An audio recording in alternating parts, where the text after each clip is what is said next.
Good evening, everybody, and here we are again. And Dónall is going to be the first monkey out of the trap, are you not? Sans hair, sans everything. It's terrible. Yeah. Right, there's two poems about my little one trying to attain language, and there's two war poems. This is called The Map of Language when she was just a baby. Ma, you say. Da, you say. Your words create us. Ba, ba, ba, ba, she tells the mirror just who she is.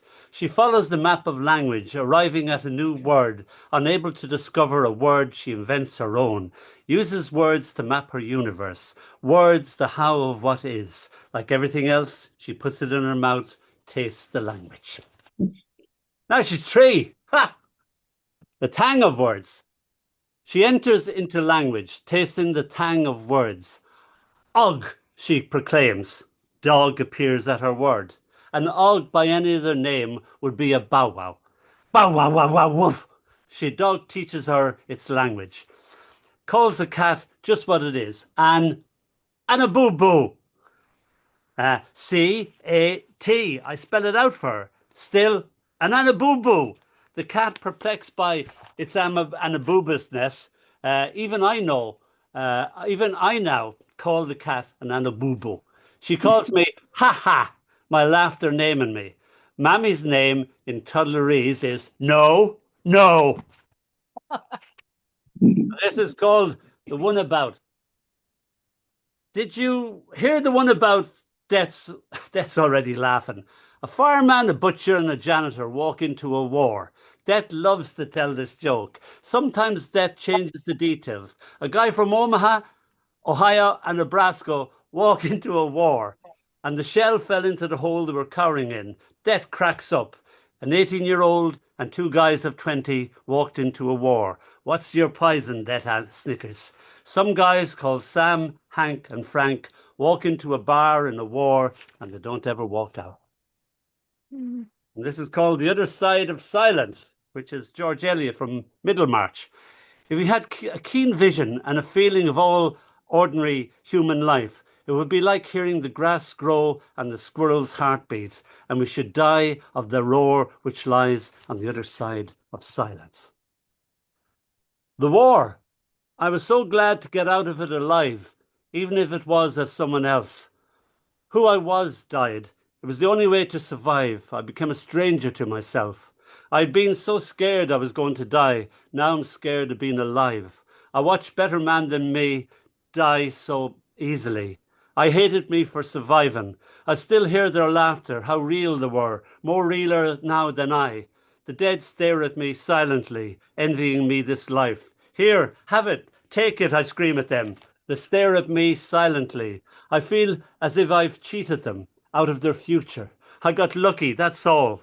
When I get to the bottom of the bottle, I put the screw top back on, trap them inside the bottle's emptiness. The passing midnight cars light up the dirty yellow walls. Wallpaper roses blossom out of the dark. I reach for the next bottle. They stare at me silently. I got lucky, that's all. Thank you. Thank you. That's going to be from my next book, which at the moment is called The Posthumous Book, which I ruined by staying alive. So we've a long way to go. I couldn't pronounce in my cancer-ridden state. I couldn't pronounce posthumous, and I used to call it my posthumous book. That means the humus is already eaten, okay? Right, so don't ask for anything. Right. Off you go, Jan. Okay, lovely. So we're going to start the real poetry with Lorri Pimlott. Lorri, would you like to read for us, please? I hope you can hear me because my laptop is making very peculiar noises. You sound fine. You do sound fine. I hope it's all right. Okay, we'll get this over. This is dedicated to Sharron. It's called Robin. Robin, today, the robin on the trellis woke me. It was only a vague thought on the dim horizon. A premature leaf and blossom pulled him into thinking that it was spring. So, even though the ground was hard and white with frost, He tore sleep to shreds with his shrill cascade. If I had had a bow and an arrow and the skill to aim it, there would have been no question of who killed Cock Robin. Just think he's sweet when he hops round you in the garden, head cocked. It's not just being friendly. He's hoping you'll have a tasty worm or two under the pretty red killing machine. The garden, defending his borders fiercely against any red-feathered invader. One of them must die. He's never read a paper, watched the news, lived with imminent disasters. How lucky is that? No wonder he wakes up singing. Good boy.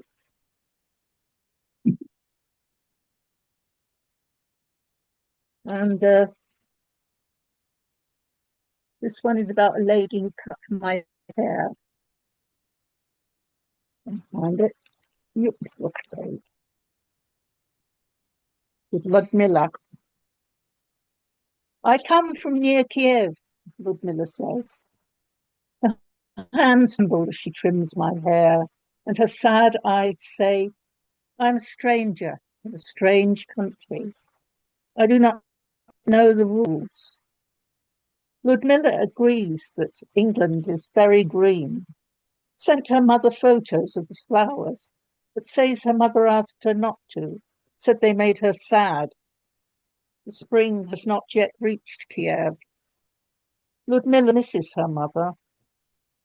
Ludmilla trims each wisp with care, asks me anxiously, is that all right?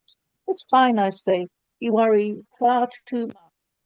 Ludmilla says in winter round Kiev, the snow falls deep and crisp. Ludmilla loves the snow, but now it's raining near Kiev. Ludmilla longs for home, would like to go, but other things rain are falling near Kiev. Have you got time for one more, or should you want to move on, Janice? Oh.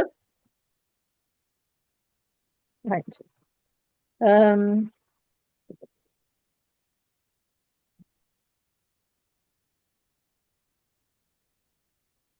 Watching the pottery wasp. Mesmerizing to watch her, the pottery wasp, moving swiftly back and forth, fetching mud to shape the round belly of the delicate curve of the rim. See how she backs away, pauses, views her work with the keen eye of a critic. She is a born creative. She won't settle for wabi-sabi. Once satisfied, the trips are fantastic in the air. She needs to find a partner to join her in the dance, in the no-chance saloon. And there she goes, clasping her chosen one in a close embrace. She's heading for her pot. This will end well for her, but not so for her victim, helpless in the dark, a living dinner for her young. Beauty and pain are twinned in life. With her, at least, we know the score, but seldom pause to trace through what dark paths the fee of human beauty moves to its creator. All art requires a sacrifice. Thank you.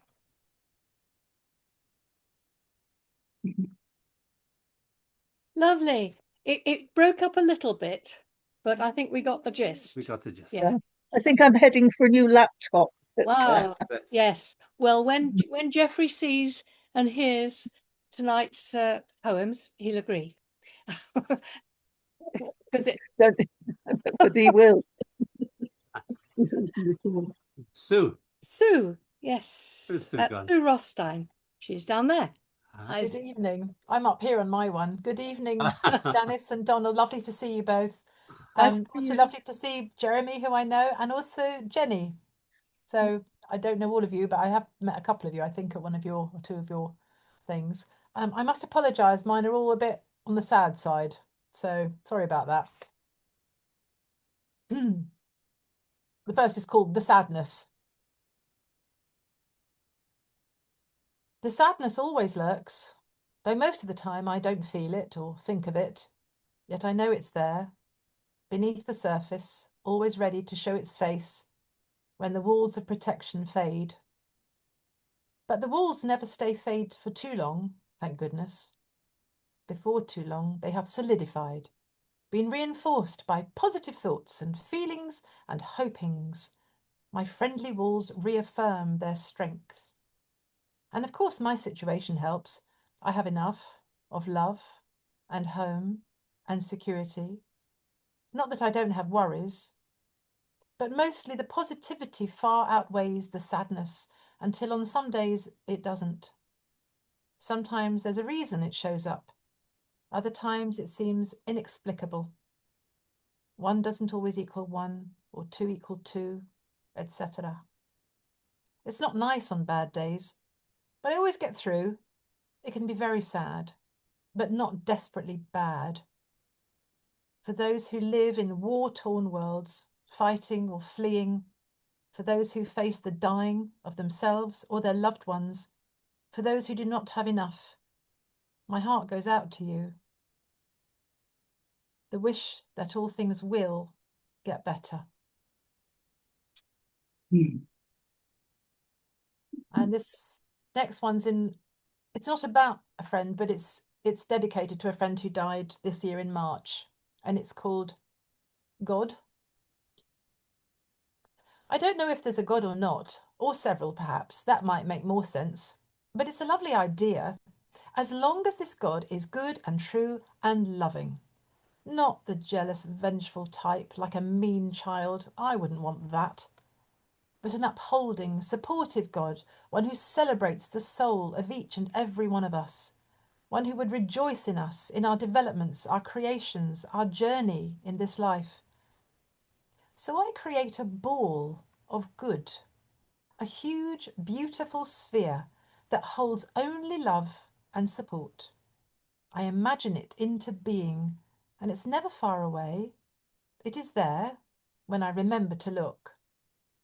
And when times are hard, when the spirit is low, I give myself over to it. I feel its support, its strength, its non-judgmental acceptance of my spirit, of me. You can call it God if you like.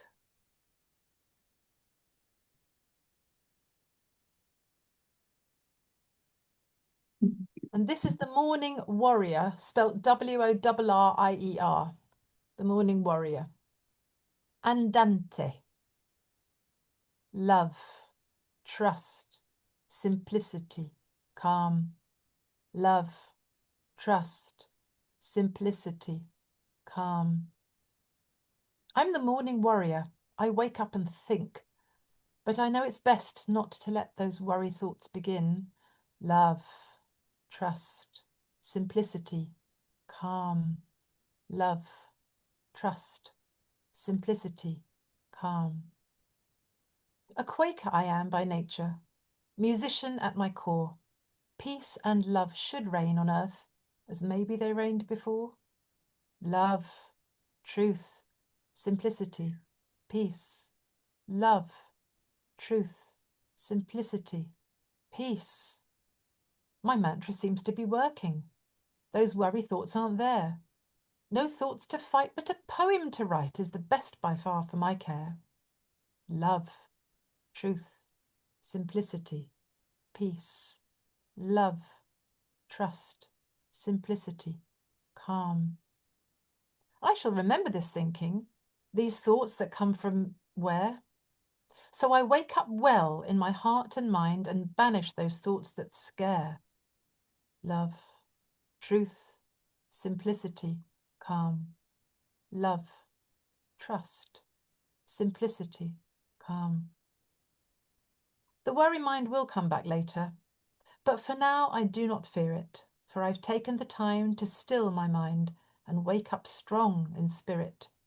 Love, trust, simplicity, calm, love, hope, simplicity, peace.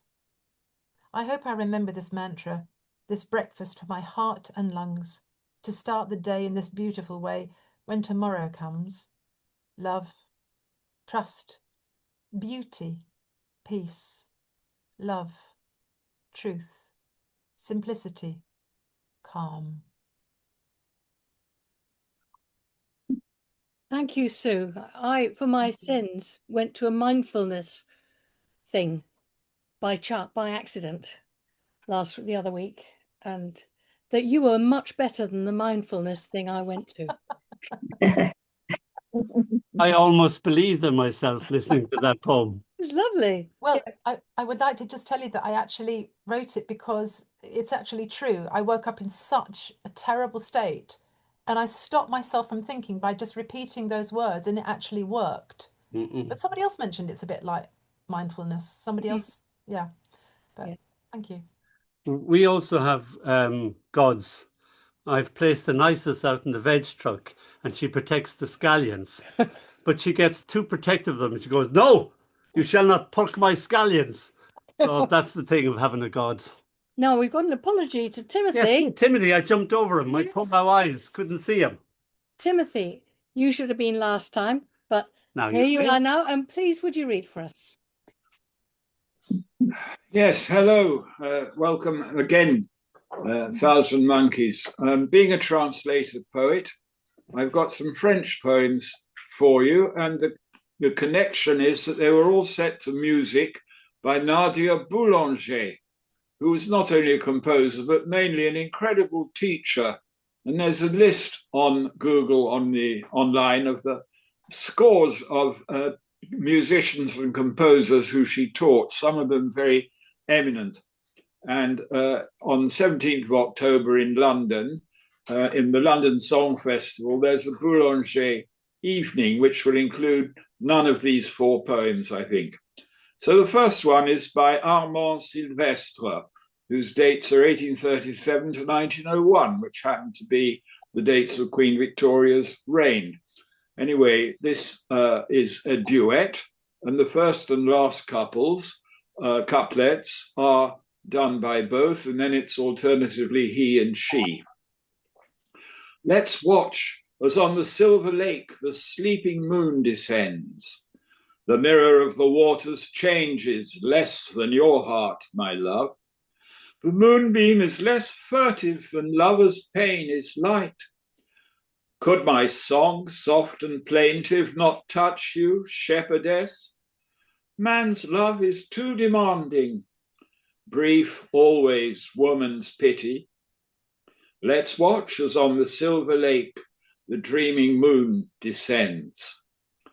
And another one by Armand Silvestre called Poème d'amour, love poem. Drop by drop my blood must drip, climbing slowly to your lip, like a calm and limpid wave to your heart. No less I crave. Drink it. All my soul shall be in the height of ecstasy. My one dread, one injury, to survive my agony. Feel no shame, all fears are vain. These my vessels you shall drain. Yours my sacred treasury. Drink my soul and drink my breath. Drink my blood, assuage your mouth. Drink it, for I thirst to die. And one by Verlaine called The Sea. The sea has more beauty than all our cathedrals.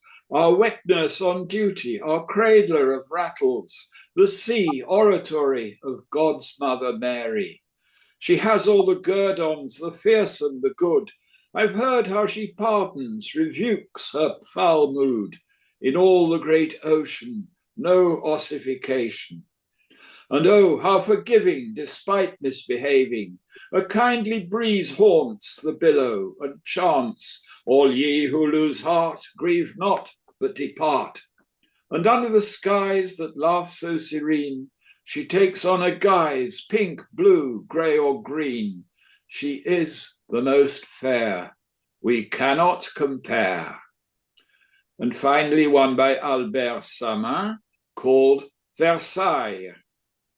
Grandeur, old fashions and their polished grace, high ceremony, endless curtsying, exalted names in satin shimmering, hands ducal, edged with antique Flanders lace, hands royal on spinets, antiphonies of bishops for Monseigneur le Dauphin, minuet gestures, hearts of biscuit fin, the so-called Austrian urbanities, princesses of blue blood, their dignity steeped in a caste's historic purity, great nobles graced with wit, fine swords in sheath, porcelain marquises, a festival, choice, lively, brave, mad, gallant.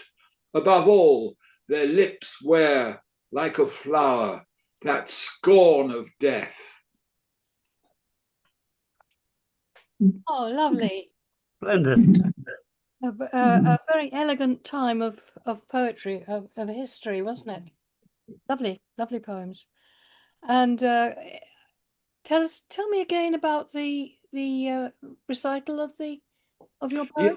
Yes, it's on the 17th of November in London, in Hind Street, and it comes under London Song Festival, which is a wonderful series run by Nigel Foster, who plays the piano, and that's the Boulanger Night. Lovely. Oh, it's about. It's songs composed by her. Write it into the chat line, Tim. I will. Okay. Lovely. Thank you. Now we're going to hear from Jamie. Jamie, I hope your dog is okay now. Oh yeah, I'm sorry about that, guys. Absolute nightmare, that. The case of the curious incident of the dog and the onion. The best excuse we ever got. Oh my God. Honestly, I've never hated a dog so much in my life. Anyway, Little lovely to bastard. see you now. Cost me about 300 quid, the little bastard. Oh, He's all right, guys. Yeah, nice to see you all. Can you hear me clearly? Yeah. Lovely job, Blake. Nice one. Well, nice to see you all. It's a pleasure to do this as always. Got a couple of little things I've been working on. Here's one called Late Harvest. The bees are loving the delphiniums. Summer was over. The climbing roses had waved their last hurrah. Then suddenly, tight little knots of blue began to reach for heaven, and summer came again in autumn. The bees are in a frenzy. It was surreal to see such a vision. And as the sky began to melt, I observed their excited shuffle as they snuggled into piles of the prettiest pollen. I pulled out my camera. I started taking pictures. I couldn't stop.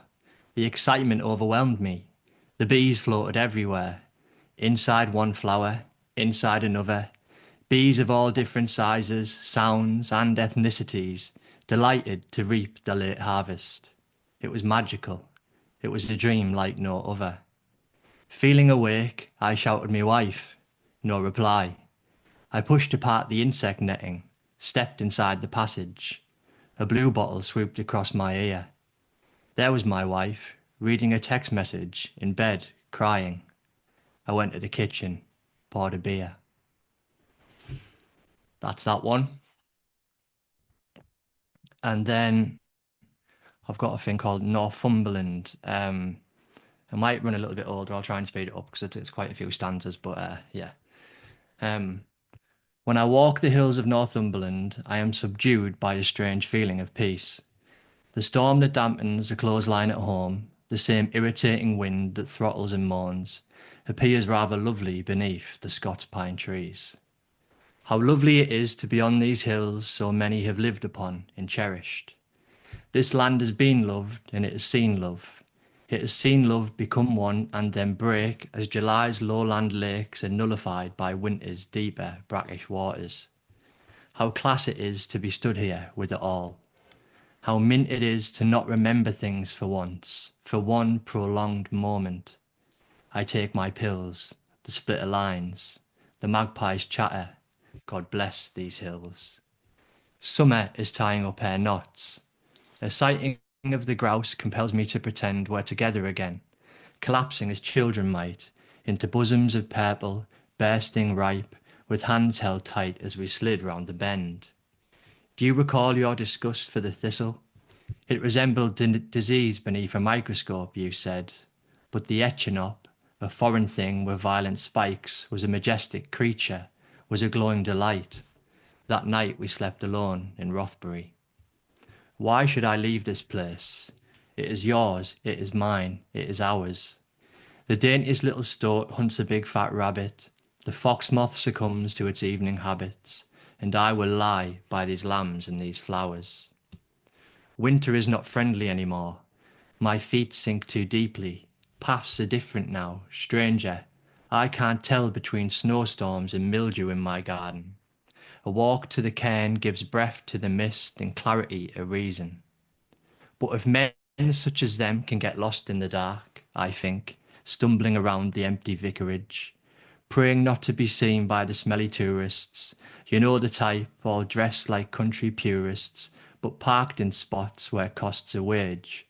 The sort that couldn't tell the difference between a deathly berry or nature's finest fruit, loudly debating the revelations and hollows of blood-stained bells in boots they've borrowed, while acting as though it's their usual pursuit. Or am I the fool? Why so judgmental, old lad? By God, we're all looking for a place. And these fields give answers if you care to ask, to the course through woods, the heron and last smother of midges that warms the face. Should they not find contentment here too? It is of no consequence to me. Still, for joys as much as these hills have brought, I cannot reconcile with the sobering thought that I don't feel happy now, and perhaps I never will. When I walk the hills of Northumberland, I see verdant land meet brown troubled sea. There is light in the joy, there is joy in the light that drags them all home. There is sorrow in the dirt-covered fallow's bones, and I am who I am, and even less than he. Sorry that dragged on a bit, didn't it? I didn't expect it to be that long. Sorry, guys. No, it's lovely though. It was long, but it really took you there. And the way you've got a landscape that you're describing, but it's very personal. I like that. Very nice. So, and on we go. And Jenna. Where's Jenna? Jenna, there you are, Jenna. Unmute for us, please. Can you unmute her? There we are. That's better. I've chosen poems for autumn. The first one's called A Mexican Wave, and this is a Canadian autumn, Canadian fall, as they call it. A Mexican wave spreads like a wildfire, 50 miles a day, Arctic to Algonquin and beyond, a shout of colour from a brush-run riot, shocking maples, quaking aspen trees. Arctic to Algonquin and beyond, fingers of night frost polishing the stars, shocking maples, quaking aspen trees, red oaks, acers, liquid amber, larch, fingers of night frost polishing the stars, crisping the nutty flavours of the day, red oaks, acers, liquid amber, larch, resin, bletted medlar fruit and musk, crisping the nutty flavours of the day under skies of lapis lazuli, resin, bletted medlar fruit and musk, apples, aubergines and butternut, under skies of lapis lazuli, silos drooling streams of golden grain, apples, aubergines and butternut, ropes of bindweed berries, dance and wine, silos drooling streams of golden grain, a shout of colour from a brush-run riot, racing in scarlet, gold and purple flames, spreads like a wildfire, 50 miles a day. We lived in Canada for a while, and the autumn colours were fantastic. But our colours are good too. In bronze September days ring like deep bells, fields are licked clean, rolled in butterscotch. Gold shavings fill the valleys, orchards drip fruit, vines stagger down slopes, purple with juice. Swallows crotchet power lines, spiders tie seed head to seed head. Air is brittle as glass, a glut, a ripening that cannot last. And the days are getting shorter. Twitter light, Flooded fields soak up the cloudy light. Ruts in the lane luster like empty razor shells. Trees, gaunt as herons, stand waiting for fish. A blank sky stares over the rooftops. Smoke drifts aimlessly in the slack air. Houses thread the fingers of dry land like a string of rosary beads. Pinpricks of light die one by one as blinds are drawn, shutting out questions that gather in a darkening sky. And the last one is very short.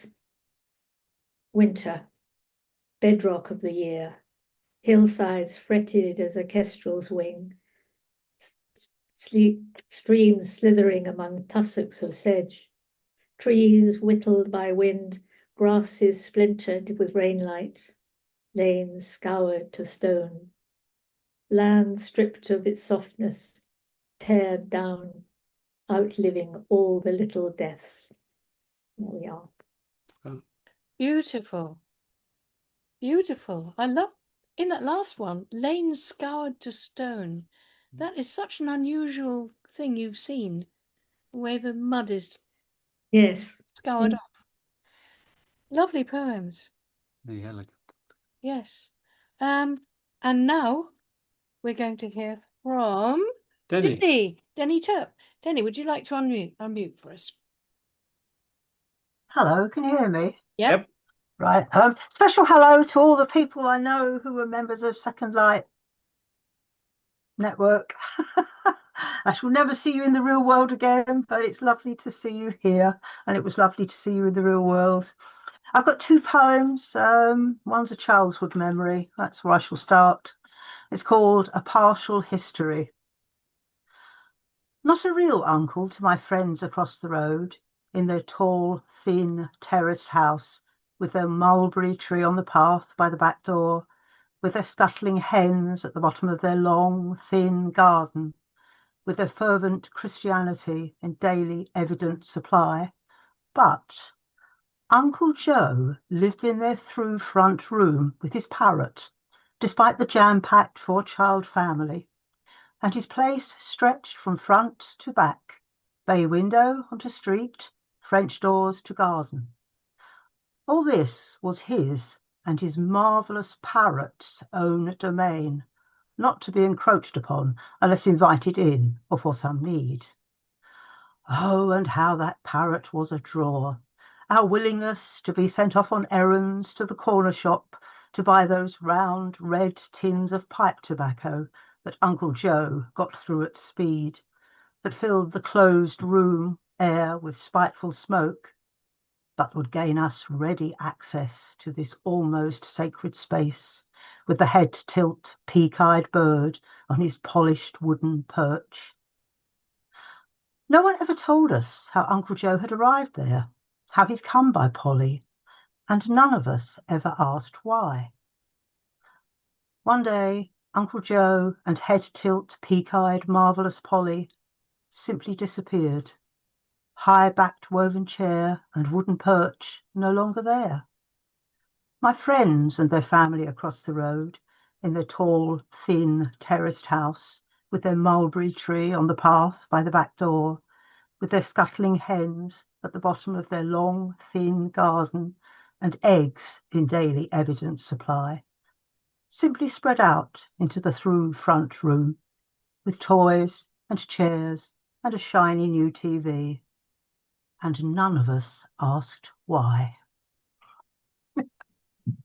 Oh, I shall never forget that parrot.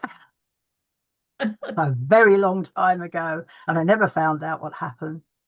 Now, this has been, I wrote this poem quite a while ago, but there's been an awful lot of Alice stuff turning up, Alice in Wonderland, Through the Looking Glass, and a friend of mine actually came up with something this morning that I never expected from them. I didn't know they had any interest in Alice, and I thought it was a bit of a directing me to read this particular one, although it's one of several I've got. But anyway, this is called Stranger and Stranger, and you'll recognise some of it. Stranger and Stranger. Which dreamed it? We sometimes find the places in our dreams to be So much alike, identical, though somewhere else, not here. Waking. Too many do that far too often through the night, a nightmare now for far too many in these days of fear. Shaking.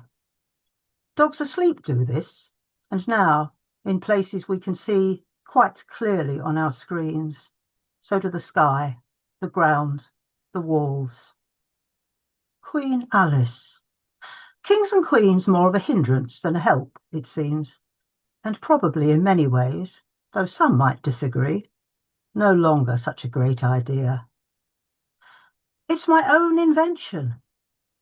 We're all so full of good ideas, but bringing good ones to fruition is the problem. Maybe try to share, cooperate instead. The lion and the unicorn.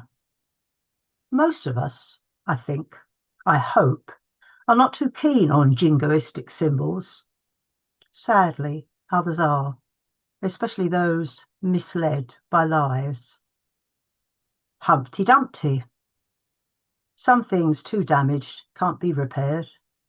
Our planet is so very much like that, though far too few yet seem to realise. Wool and water probably don't mix too well. Pop outside and ask a sheep. But people can, if we try. Tweedledum and Tweedledee remind me rather forcibly, in many ways, of Nigel Farage. Must be their ugly faces in the Tenniel illustrations, I think. Check. Looking-glass insects seem unlikely to sting or bite, which suits me, but I hope they are effective pollinators, not reduced by climate change. Oh dear. The garden of live flowers. Hopefully there's no such thing as a garden without live flowers, even now. I talk to mine. Looking-glass house. Increasingly how it feels to me, a looking-glass world.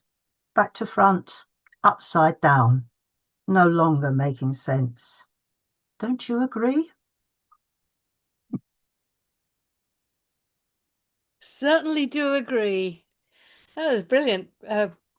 Bringing Alice up to date. I'm sure Lewis Carroll would have been interested in that one. It's the 250th anniversary or something Yeah, like that. the 250th anniversary of the publication was 1863, isn't it? Wasn't it?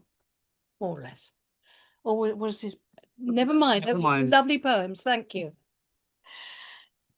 And Aaron, please, would you like to unmute and read for us? Okay. Hi, great to see you always, everyone. Hi, Sharron. This one is called Who by Sword. It's taken from the prayer said on Yom Kippur, which was co-opted by Leonard Cohen for his song Who by Fire, Who by Water. It says on Rosh Hashanah it is inscribed, and on Yom Kippur it is sealed. Who will meet what kind of fate in the year to come? So, according to belief, actually, the deaths of Adrian Dalby and Mel Kravitz were decided by God last Yom Kippur. Nice of him. Yeah, so various things there. Shaharit is the morning service. Mincha is the afternoon service. And there is a tradition that one wears non-leather footwear because one is asking for forgiveness from God and therefore doesn't want to be wearing anything leather. Or, that's the idea. That's the idea. And so you get lots of people in suits with trainers, which I always thought looked clownish. Anyway, who by sword? Who by sword and who by beast? Who north of West Midlands, who in the Middle East? Who by words translated to action? Who by fiction dressed as fact in faction?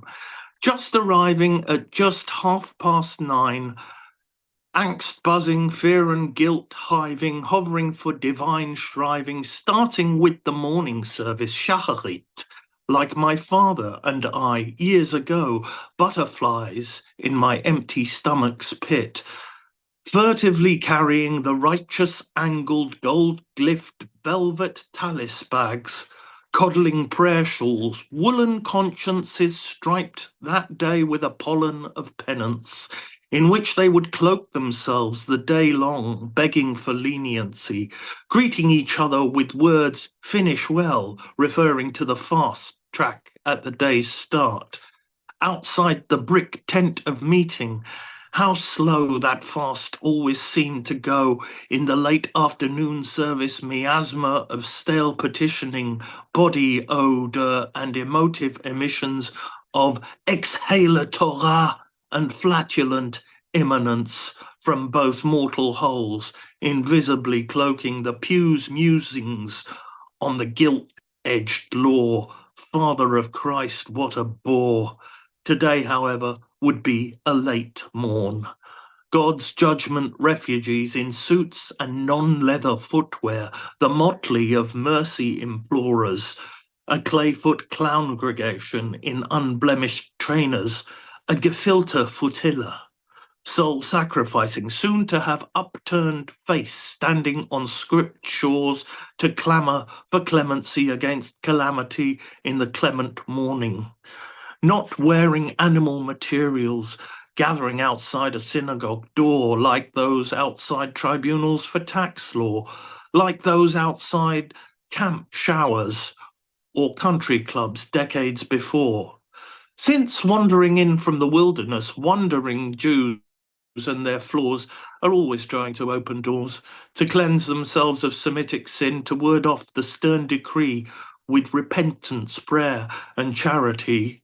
In their defence before the judge, aware of their sins, their actions, and surely some aware of the actions of the Israeli Defence Forces, consideration of who by snipers fresh out of diapers, who by cyber cipher, who by net report ripples, and who by psychological cripple, who by sanctified struggle, and who by fundamental muddle, who by text and who by subtext, who by social media and who by antisocial you, dear, who by deep state and who by real estate, who on TikTok and who by sick schmuck, who by friendly fire and who by false flag, who by being a patsy in the frame, who even though he had a comedy name, web threads are weaving a false flag. I have to say this theory gags on the fact his name was a gag.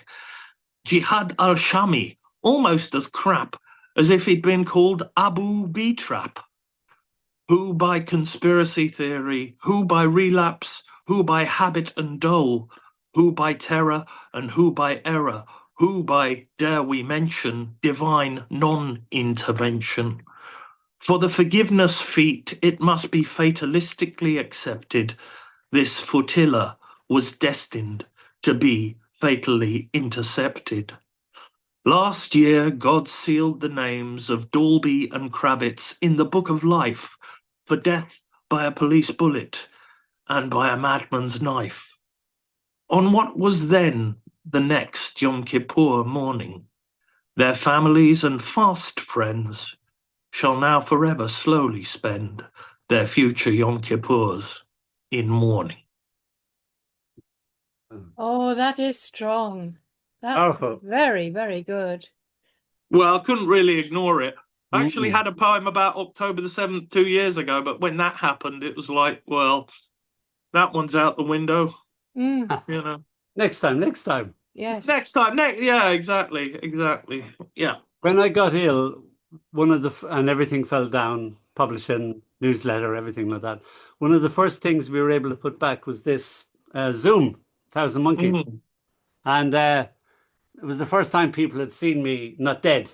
So I was taken up in this great wave of affection and thrown on the consciousness of you all. And Aaron, yeah, great poem for me called Dónall Don't Die. the thing of Dónall, don't die, Beethoven. I think you sent it to me. I've got it on my desk. Yeah. Why I'm mentioning this is that one of the next things that I'm putting back is the newsletter, but I'm too weak and unwell to do a weekly newsletter. So this might be the last newsletter.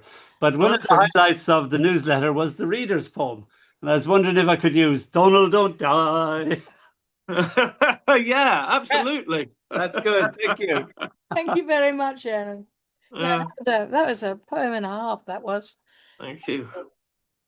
Now we're going to hear from Sharron Green. Oh, hi. Hello. Lovely to see everybody. I've seen some in person and some online, and it's really lovely to be here. I'm going to read a bit from my this year's pamphlet, which is Rhymes for the Mind. So continuing the mindfulness theme a bit. And Jeremy Loynes was kindly one of the early readers for it, so he'll recognise some of them. I'll start off. They have a sort of a mindfulness aspect to them. And the first one I'm going to read is Blank Canvas. Paint the sky to match your mood, blue, grey, sunshine, gold. Colour in your deep desires, look, leap and be bold. Cast away your doubts and fears, bury them in cloud. If there's cause to celebrate, make that rainbow loud. When you need a moment's calm, shroud yourself in white. Shelter in the shade you've made. Watch as it gets light. Thank you. And this next poem, I do enjoy writing in poetry forms, and this one is a kyrielle, and it's actually got 14 different song titles in it. So listen out, see if you can hear them. It's called Magic Moments. Imagine rolling in the deep, lonesome tonight, you start to weep. The stairway up to heaven's steep, like magic music soothes your soul. The windmills of your mind whiz by, an unchained melody flies high, a candle in the wind may sigh, like magic music soothes your soul. Walking on sunshine burns your toes, comfortably numb, all feeling goes, but sometimes when we touch, truth flows, like magic music soothes your soul. The best of my love's what I bring, I have a dream, a song to sing, so stand by me and be my king, like magic music soothes your soul. Thank you. A lot of my poetry is written when I'm walking the dog, and this is a sonnet. It's called Sonnet to Do. I take a stroll in shade and shelter from the weather's wild affray. The gutsy dog with rusty pelt, a panting partner, plots the way. Through tangled yews strewn yesteryear, our steps peruse the path, distilling clues, ferns gesture near, a cleansing nature bath. So to the meadows, pulsing lifeline, shiver, grass and bumble, we saunter home, retuned in chime, from bigger picture, humble. The daily walk, sometimes a chore, reveals fresh pastures to explore. And I'll just finish off with a poem I've written called Tea for Two. So I'll hold up my cup while I'm reading it. Pour me a cup of forget-me-not tea. It's time to remember the past. Trace all the fingers who've gripped here before. Smile, knowing mine won't be last. Breathe in the peace of the steam that's released. Sip at the lips long departed. imbibe the vibe of serenity brought by being kind and warm-hearted. Toast the good health of all we hold dear. Thank all the stars in the sky. Pour me a cup of forget-me-not tea, for this is hello, not goodbye. Thank you. Cheers. Cheers. Thank you very much. Lovely. Where can your book be bought? Oh, well, it's on Amazon. It's on online shops, but it's also, there's a copy in the new Paper Moon shop in Guildford, the independent shop, and also from my website, I can send it out. Lovely. Thank Thank you. you very much. I also understand that you're marrying poetry and yoga. Yes, yes. Yeah, I read that at the Poetry and Yoga Day on this was because all the ones I read while people were relaxing after their yoga exercises, and it certainly went very well, and people, I think it got a new audience for the poetry as well, so I think it's quite nice to find different audiences actually. That's good, yeah. And you had I thought you another... meant you were able to recite while doing yoga, which I thought that would be I wouldn't have bloody breath. brilliant. That would be incredible. I it can was- just about manage yoga without saying anything apart from expletives. No, I waited till I was lying down. You also had a great gig in, where was it, Brighton? With the Booming Right, yes, Lovelies? with the Yep. Booming Lovelies, with Heather Molson and Trisha Broomfield. Yeah, she was fantastic at Morecambe. They Yes, all were. It was yeah, lovely. yeah. It was nice to see you there, Aaron. Really good. Yeah, and you, Sharon. Thank you, everybody. Thank Lovely. you, Sharon. Now we're going to welcome Harriet. an old friend, a very old friend, Harriet. Lovely to see you. I've lost you again. Oh, unmute, Harriet, and tip your screen up a little bit. Or down. That's it. Lovely. There you are. Is that okay? Yep. Yeah, lovely to see you. I haven't seen you for ages because we haven't been coming into London. And of course, we used to see you sometimes at the Toriano, didn't we? And the Poetry Cafe. The Poetry Cafe, yes. Yeah. That's where I first met you, and I decided that's the one. Yes, we published a book for Harriet quite a Yes. while ago now, isn't Very it? nicely. I first met Jan and I thought, yep, that's the one. Quite right, I'm sure. On this subject. Quite right. Okay, so this one's called Out of Doors, really. Evening invitation. Late spring, still woods round an abbey. Gradually, quietly, nightingales. Dancing up Les Alicants, the Elysian fields. Carved white marble coffins on each side. Ripe apricots, stones over shoulders, trees for the future. Winter, 2 babies, 6 months, in thick bag suits, face down on the floor. See each other. Immediate action. Frantic paddling to meet. Propels both backwards. Highlands. Stop reading. Look at the view. What view? Certainly some fog, but perfect black kittens to play with next our lodging on our holiday. Next day we round a corner, are silenced.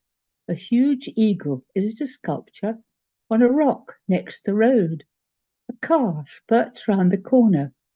The eagle slowly rises, almost disappears. Our car full of disappointment, till a second eagle wonderfully comes, high, high, curling together till they disappear.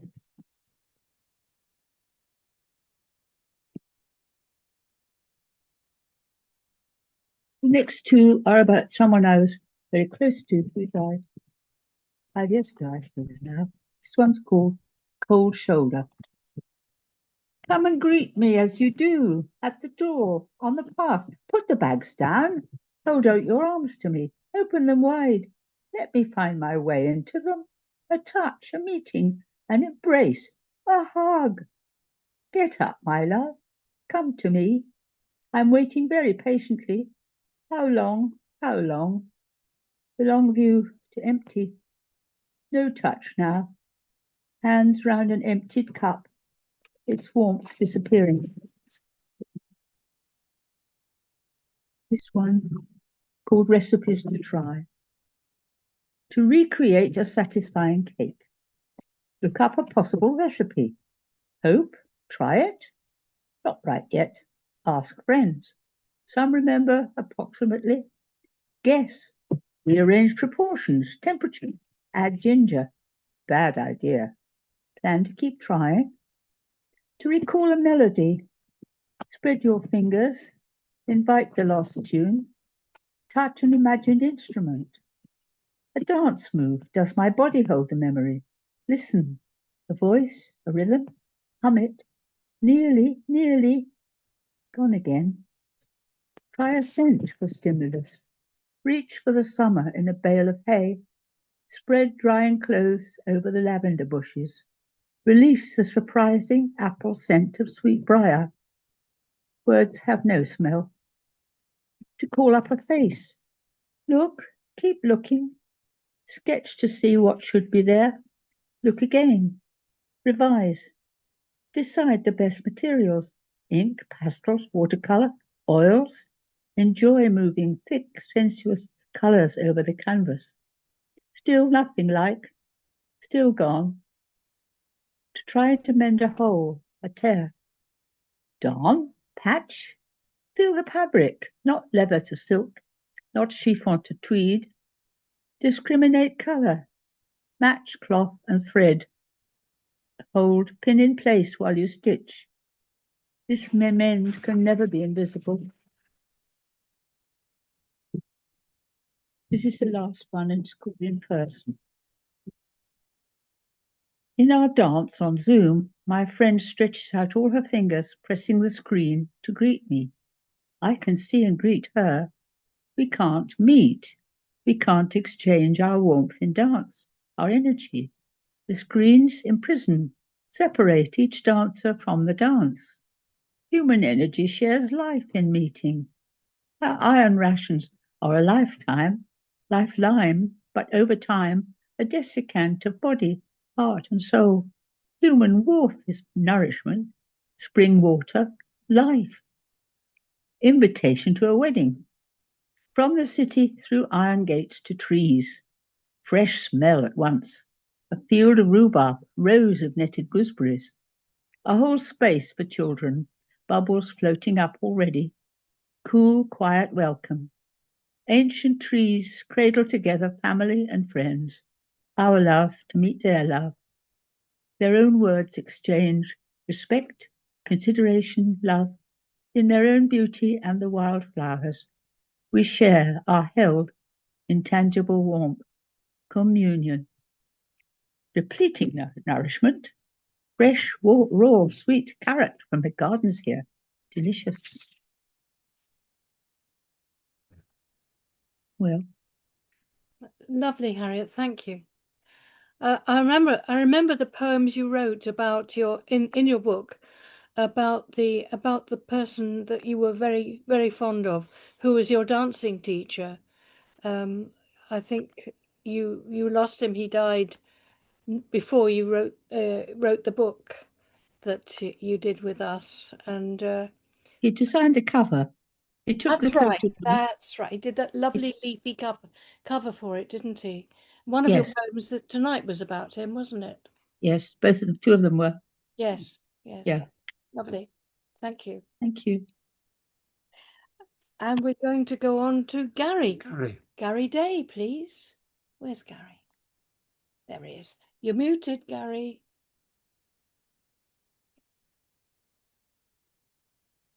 He's just there. Hello. Hello. Thank you. It's my second time here, and thanks for having me, as they say.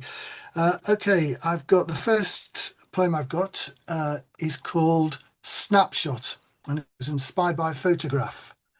See them run to the church, to the open-armed future. She a spray of white, he a splash of black. The days of their happiness pass in a shining house with sunless corners. Love has many rooms, and sometimes they are alone in different ones. After long years, you dream of her dress, floating in the wake of their togetherness. And this one is called a poem's progress. So it's about writing poetry. Stories tell of a poet who never used the same word twice. His poems grew shorter and shorter until finally there was just one word left. Scholars disagree whether it was love or me. After that, there was only a great white silence, which readers had never heard so clearly before. Part 2, various drafts, redacted. Part 3, 171,476, which is the number of words in a dictionary. This is the story of Sybil, a person poetic, also quite prophetic, who successfully used every word in dictionary just once in a oeuvre.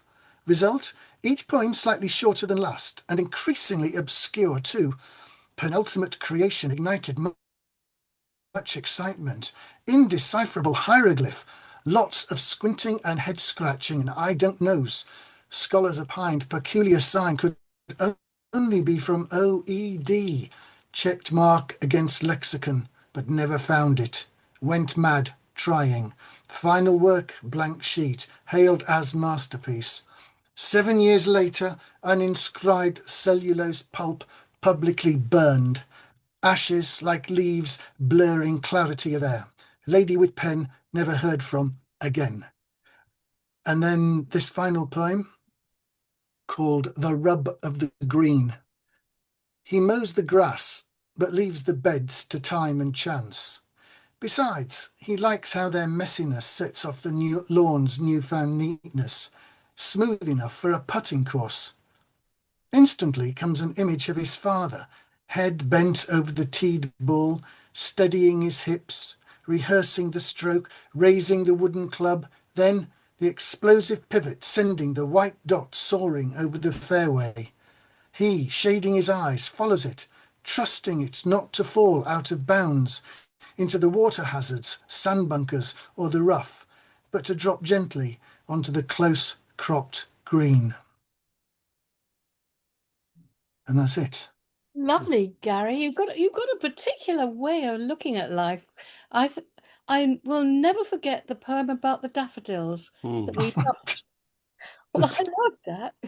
I like the Great White Silence as well. Yes. Taylor Swift was speaking of an album she released, and on one of the tracks it was 7 minutes of static, and but it became a track, and everybody looked at this, and it went to #1 in Canada.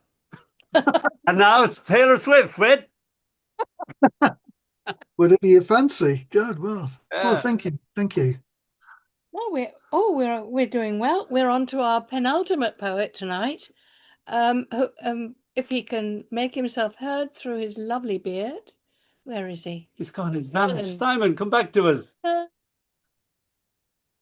Oh no!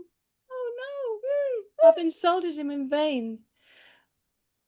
No, he's got. Oh, yeah, and Susan wasn't here either. Oh no, that's Jamie coming back. Right, I think we might have to. Maybe he's lost his internet. Must have. I think. Well, that's a shame. That's a shame. Would anybody like to read one more poem themselves? Have anyone got one ready? What about Liz? Yes. Well, Sue's just said she will.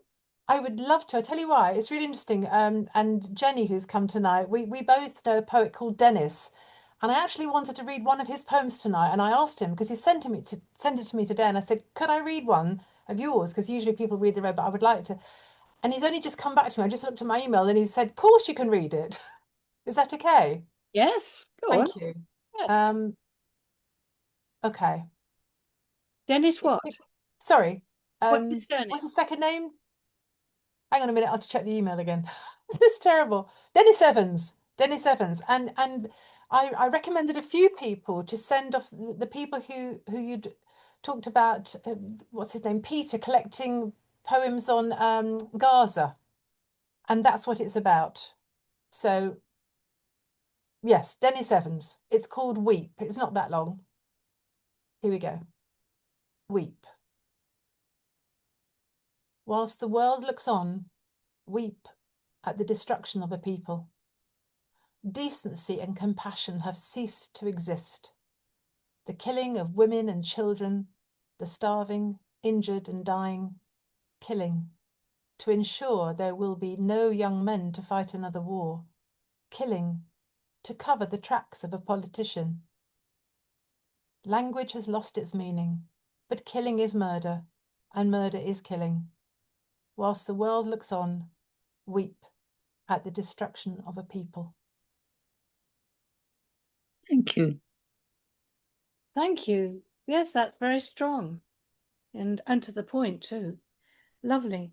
So we don't know whether he will be okay with that being put out on the internet, do we? Has it been published anywhere? I think, oh yes, he's got lots of stuff published. He's, you know, I'll ask him. I'm 99% sure he will say yes. I'm 99% sure he would have given permission. I didn't want to read it without his permission. Just find out and let me know. I will. Thank you, Janice. And good news, Simon is back. The Return of Simon Williams, Part 3 in 3D. Yay, Simon! Simon, it's your turn. You're frightened the life out of us. Is Sue there? Is Sue not able to? No, I did send you an email earlier. Sue's been suffering from a migraine, one of the many, and doesn't really feel up to doing anything, I'm afraid. But I hope, I said in the email, I hope you got somebody in reserve. Well, we had a lot of people anyway, so it didn't. Oh, okay. Righto. Simon, you carry on. Righto. Okay, so this is. Oh, before do it. Oh. Can I just quickly say, do a photo bomb and say, sorry, hi. Yes. Wave. Right. And this is... Okay, so 3 poems from last month when I did the poem a day. And the first one is, it's about a phrase from a list used by International Harvester Corporation to teach their Polish workers English. And I'm thinking this is from quite a while ago. And the title of the poem is the phrase, which is, "The whistle blows at 5 minutes of starting time." So where are the proofreaders? I know we employed at least one to check the chairman's speech, to make the annual statement readable, to ensure dismissal notices are legally binding. They're Polish. They won't notice. The gist comes through. You must listen for the whistle. You must work until the whistle blows again. That's not the same whistle as for starting. Well, it is the same whistle, no point in stalling two, but it's blown again at the end of work. Perhaps we should have 2 blasts instead of 1.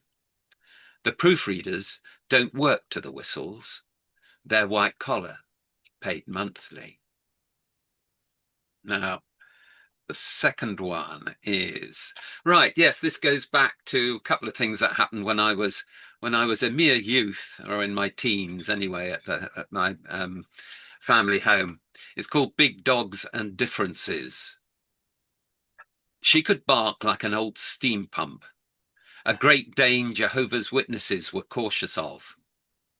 When they braved it, not the knocker, tried to interest me in a new text which proved old Bible constructs, Nina rushed away, hid in the dining room, one eye like a wolf peering from behind the door jamb. I countered with a copy of Bertrand Russell's Why I Am Not a Christian, which, unaccountably, they hadn't read. We all agreed there was not a lot of point, that our positions were intractable, that I could not be saved. They left me with the Watchtower, lions and lambs in rolling English scenery. No Great Danes, though. And finally, a sort of a fantasy on astronauts, or on an astronaut who was particularly keen on milkshakes. Not a NASA solution. I miss milkshakes most. The little squeezy sachets of banana don't compensate for good chocolate with milk froth and chopped chips floating. I understand the need to keep liquid under control, not let beads of it settle on instruments, short out orbiting experiments.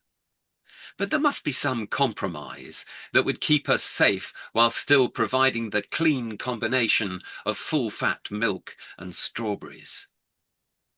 I have an idea to take the ingredients on an EVA, all inside the suit, mix them by rotating on my tether, lick them off the curved face of the visor.